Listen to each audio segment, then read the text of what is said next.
Hello students, welcome back to my channel. आज के इस वीडियो में हम सीखने वाले हैं trick to find hybridization and acidic strength of xenon compounds.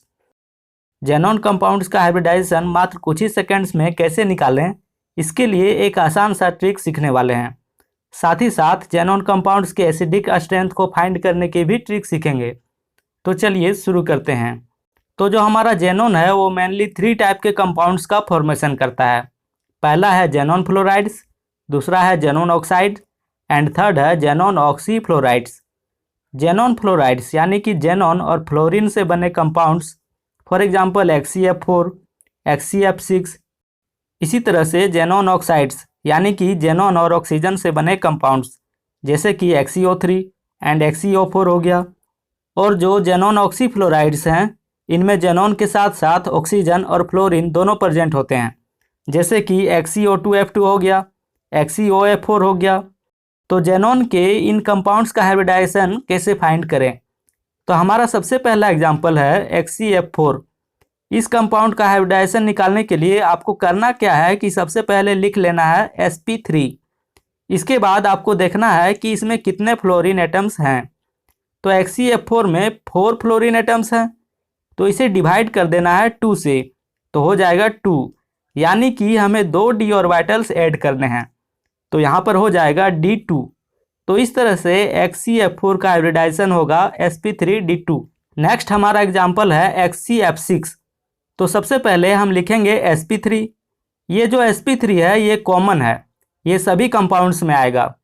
अब इसके बाद इसमें कितने फ्लोरीन एटम्स हैं?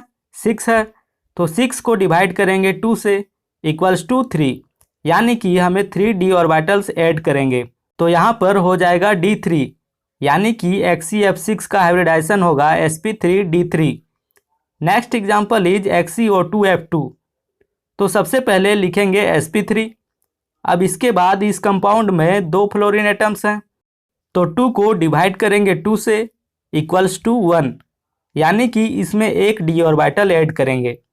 तो यहाँ पर हो जाएगा D, यानी कि XCO2F2 का हाइब्रिडाइजेशन होगा sp3D। Next example is XCO3। ये एक जेनॉन ऑक्सी कंपाउंड है, तो सबसे पहले लिखेंगे sp3। अब इस कंपाउंड में तो कोई भी फ्लोरीन एटम नहीं है, यानी कि इस कंपाउंड का हाइब्रिडाइजेशन sp3 ही रहेगा। तो ये था हाइब्रिडाइजेशन के लिए ट्रिक। अब इसके बाद है एसिडिक स्ट्रेंथ। तो सबसे पहले हम सीखेंगे acidic strength of xenon fluorides. तो जेनॉन फ्लोराइड्स के लिए याद रखिएगा, higher the number of fluorine atoms, higher will be its acidity. For example XCF4 and XCF6। तो इन दोनों कंपाउंड्स में किसमें फ्लोरीन एटम्स की संख्या ज़्यादा है? तो XCF6 में 6 फ्लोरीन एटम्स हैं और XCF4 में 4 फ्लोरीन एटम्स हैं। It means XCF6 will be more acidic than XCF4। इसके बाद है acidic strength of xenon oxides. तो जेनॉन ऑक्साइड्स के लिए याद रखिएगा, higher the number of oxygen atoms, higher will be its acidity. For example XCO3 and XCO4। तो इन दोनों कंपाउंड्स में किसमें ऑक्सीजन एटम्स की संख्या ज़्यादा है? तो देखिए XCO4 में 4 ऑक्सीजन एटम्स हैं और XCO3 में 3 ऑक्सीजन एटम्स हैं। It means XCO4 will be more acidic than XCO3। इसके बाद सीखेंगे acidic strength of xenon oxyfluorides. तो जेनॉन ऑक्सीफ्लोराइड्स के लिए याद रखिएगा, higher the sum of number of fluorine and oxygen atoms, higher will be its acidity. For example XCOF2 and XCOF4। तो इन दोनों कंपाउंड्स में हमें sum of number of fluorine and oxygen atoms निकालना है। तो XCOF2 में है 1 oxygen atom plus 2 fluorine atoms, equals to 3। XCOF4 में है 1 oxygen atom plus 4 fluorine atoms, equals to 5, यानी कि हमारा जो sum of number of fluorine atom and oxygen atom है वो XCOF4 में हाई है। It means XCOF4 will be more acidic than XCOF2।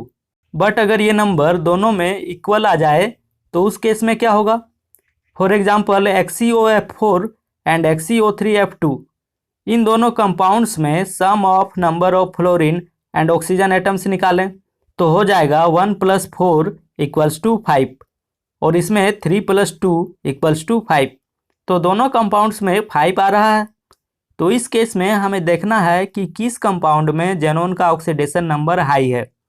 तो XeO3F2 में जेनॉन का ऑक्सीडेशन नंबर है +8 और XeOF4 में जेनॉन का ऑक्सीडेशन नंबर है +6। It means XeO3F2 will be more acidic then XeOF4। तो इस तरह से इन दोनों ट्रिक्स की हेल्प से जेनॉन कंपाउंड्स का हाइब्रिडाइजेशन एंड एसिडिक स्ट्रेंथ को इजीली फाइंड कर सकते हैं। वीडियो हेल्पफुल लगा हो तो लाइक करें, शेयर करें और सब्सक्राइब करें।